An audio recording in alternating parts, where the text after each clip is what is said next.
Hi, I'm going to read a little long excerpt, not that long, from something by C.S. Lewis. Honestly, I don't remember. I think it's probably Mere Christianity, but I just have it saved under something.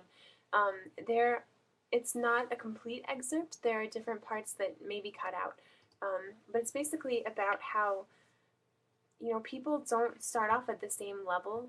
Um, God judges everyone, of course, but we can't judge them because we don't know where that person started off or what kind of circumstances they have endured or what kind of personality they have. And I just think this is a really good point that C.S. Lewis brings up, that some people seem good, but it's just, they've had an easy life, or their personality kind of is very pleasant naturally, or, maybe they just hide their sin better. And so basically it's about how we can't judge.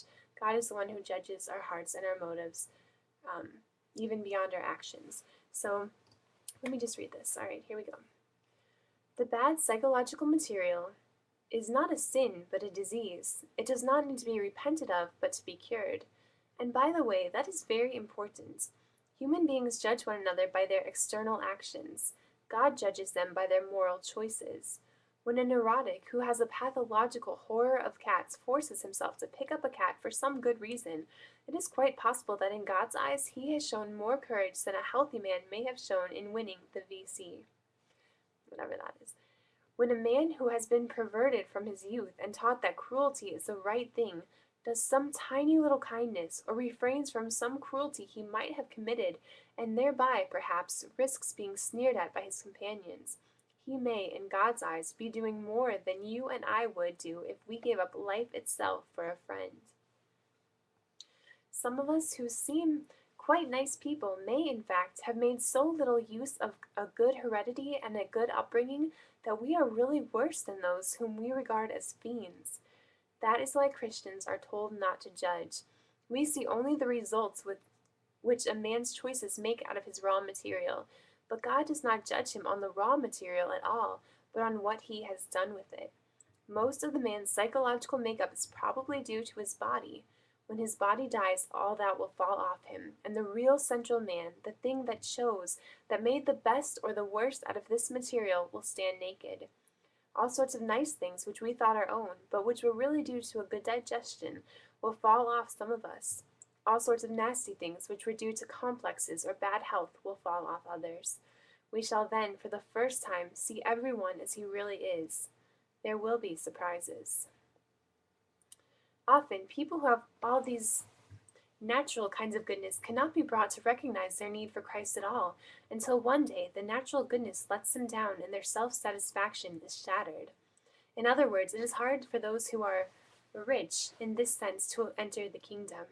It is very different for the nasty people, the little, low, timid, warped, thin-bodied, lonely people, or the passionate, sensual, unbalanced people. If they make any attempt at goodness at all, they learn in double quick time that they need help. It is Christ or nothing for them. They are the lost sheep. He came especially to find them.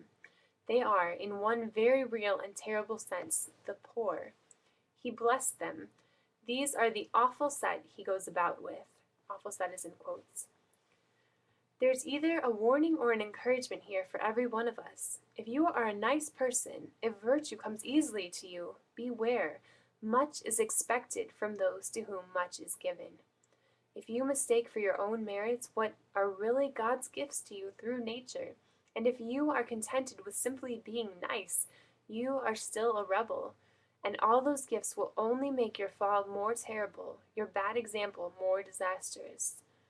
But if you are a poor creature, poisoned by a wretched upbringing in some house full of vulgar jealousies and senseless quarrels, nagged day in and day out by an inferiority complex that makes you snap at your best friends, do not despair. He knows about all of it. You are one of the poor whom he blessed. He knows what a wretched machine you are trying to drive. Keep on. Do what you can. One day, perhaps in another world, but perhaps far sooner than that, he will fling it on the scrap heap and give you a new one. And then one day you will astonish us all, not least yourself, for you have learned your driving in a hard school. Some of the last will be first, and some of the first will be last. Niceness, wholeness, integrated personality is an excellent thing. We must try every medical, educational, economic, and political means in our power to produce a world where as many people as possible grow up nice, just as we must try to produce a world where all have plenty to eat. But we must not suppose that even if we succeeded in making everyone nice, we should have saved their souls. A world of nice people, content in their own niceness, looking no further, turned away from God, would be just as desperately in need of salvation as a miserable world, and might even be more difficult to save.